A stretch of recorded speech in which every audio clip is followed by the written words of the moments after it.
మిడి cover తో మీ మాతృత్వ కలలను సాకారం చేసుకోండి. ఇప్పుడు IOI పై 50%, IVF పై 20,000 తగ్గింపు మరియు పొందండి ఉచిత కన్సల్టేషన్ తో పాటు ఫ్రీ అల్ట్రాసౌండ్ స్కానింగ్. హైదరాబాద్ లో భారీ వర్షం కురిసింది. మూసాపేట్, బోర్బండ, యూసుఫ్ నగర్, సఫ్దార్ నగర్, అసీజ్ నగర్ బస్తీల్లో భారీగా వరద నీరు వచ్చి చేరింది. ఎగువన ఉన్న మైసమ్మ చెరువు, దిగువన కెట్ల చెరువు నుంచి బస్తీలోకి వరద నీరు వచ్చింది. గడిచిన 3 రోజులుగా వరద నీటిలోనే ఉన్నామంటున్నారు బస్తీవాసులు. తమను ఎవరు పట్టించుకోవడం లేదని ఆవేదన వ్యక్తం చేస్తున్నారు.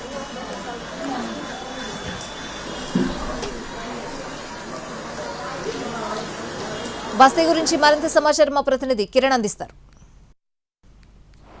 ఎడతెరిపి లేకుండా కురుస్తున్న వర్షాల కారణంగా హైదరాబాద్ లోని లోతట్టు ప్రాంతాలన్నీ కూడా పూర్తి స్థాయిలో జలమయమైపోయాయి. అలాగే లోతట్టు ప్రాంతాల్లో ఉన్న ఇళ్లలోకి వరద నీరు వచ్చి చేరింది. ప్రస్తుతానికి మనము మేడ్చల్ జిల్లాలోని అల్లాపూర్ పోలీస్ స్టేషన్ పరిధిలోని బోరబొండ, యూసుఫ్ నగర్ అలాగే సఫ్దార్ నగర్ ప్రాంతంలో ఉన్నాము. ఇక్కడ ఒకసారి మనం గమనించవచ్చు.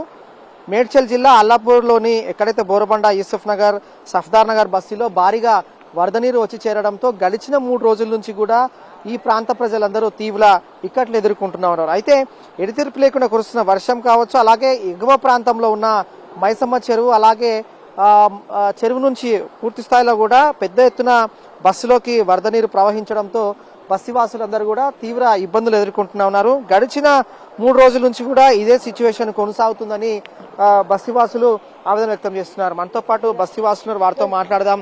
అన్న, ఎన్ని రోజుల నుంచి ఉంది? అసలు 3 రోజుల నుంచి ఇదే సిచ్యువేషన్? ఎవరైనా వచ్చారా? 3 రోజుల నుంచి.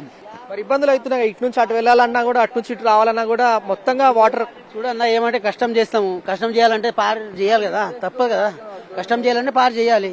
సో మనం చూడొచ్చు, గడిచిన 3 రోజుల నుంచి కూడా యూసుఫ్ నగర్ బస్తీ అలాగే ఇక్కడున్న సఫ్దార్ నగర్ బస్తీ వాసులు మాత్రం తీవ్ర ఇబ్బందులు ఎదుర్కొంటున్నా ఉన్నారు. మోకాళ్ళ లోతు వరద నీరు మాత్రం పూర్తి స్థాయిలో కూడా వరద నీరు వచ్చి చేరారు. అంటే ఇంట్లోకి కూడా నీరు చేరుకోవడంతో వారంతా కూడా ఇబ్బందులు గురవుతా ఉన్నారు.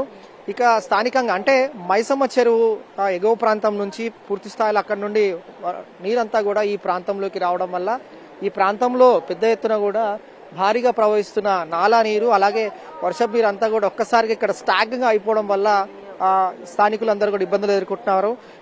అయితే మనం చూడొచ్చు, ఇటు నుంచి అటు దాటాలంటే కూడా ఇబ్బందులు ఎదుర్కొంటున్నా ఉన్నారు. ఎందుకంటే ఇటు చిన్నారులు, అలాగే వృద్ధులు, పెద్దలు ఎవరైతే ఉంటారో ఈ ఏరియాలో బయటికి రావాలంటేనే ఆందోళన వ్యక్తం చేస్తున్న సిచ్యువేషన్ ఉంది.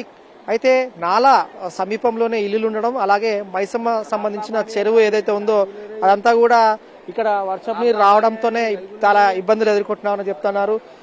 ఓవరాల్ గా ఇటు బోరబండలోని యూసుఫ్ నగర్ అలాగే సఫ్దార్ నగర్ ఎగువ ప్రాంతంలో ఉన్న మైసమ్మ చెరువు నుండి పెద్ద ఎత్తున వర్షపు నీరు, వరద నీరు అంతా కూడా ఒక్కసారిగా బస్సులోకి రావడంతో చిన్నారులు కూడా అనారోగ్య సమస్యలు ఎదుర్కొంటూ ఉన్నారు. అలాగే కుటుంబ సభ్యులు ఇక్కడ ఎవరైతే ఉంటున్నారో అందరూ కూడా తీవ్ర ఇక్కట్లు ఎదుర్కొంటున్నామని చెప్తున్నారు. GHMC అధికారులు స్పందించి ఇక్కడున్న సమస్యను పరిష్కరిస్తే బాగుంటుందన్న అభిప్రాయం కూడా సర్వత్రా వ్యక్తమవుతోంది. అయితే గడిచిన 3 రోజుల నుంచి కూడా ఎగువ ప్రాంతంలో మైసమ్మ చెరువు నిండిపోవడం, ఆ చెరువు నుంచి వరద నీరంతా కూడా నాలా రూపంలో ఇక్కడంతా బస్తీలోకి రావడం, వాటర్ అంతా కూడా లాగ్ అవడం, అలాగే స్టాగ్ అవడం వల్ల చాలా ఇబ్బందులు ఎదుర్కొంటున్నామని చెప్తా ఉన్నారు.